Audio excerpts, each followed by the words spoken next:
Istina, u siječnju imamo izuzetno težak raspored, ima jako puno utakmica, ne znam, će biti 14, možda čak nehumano, ali šta ćemo, takva je ova godina. Pripremali se jesmo, ali nismo baš mislili da će ovakav biti ritam utakmica i nama je jako teško nadoknaditi izostanak glavnih igrača, kao sad Mavre i Cartera, u odnosu na neke druge ekipe koje imaju puno širi roster. Ali ok, šta je tu, idemo dalje, treba biti pozitivan, normalan, ići iz utakmice u utakmicu.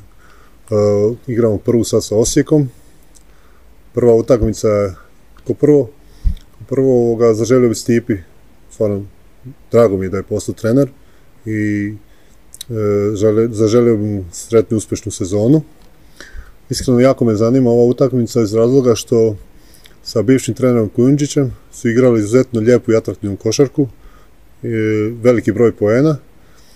Imali smo problema s njima i u prijateljskoj utakmici, u pripremnom razdoblju i u Osijeku. Tako da utakmicu shvaćamo maksimalno ozbiljno. Apsolutni imperativ je pobjeda, da zadržimo naše prvo mjesto u hrvatskom prvenstvu.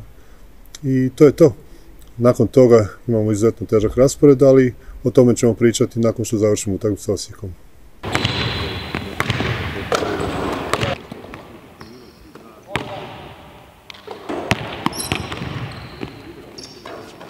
Da, nakon 3 dana nova utakmica hrvatsko prvenstvo protiv Osijeka, promijenili su neke igrače i trenera. Mislim da su dobra momčad, da mi se trebamo dobro spremiti i odigrati najbolje što možemo i pobjeda ne treba izostati.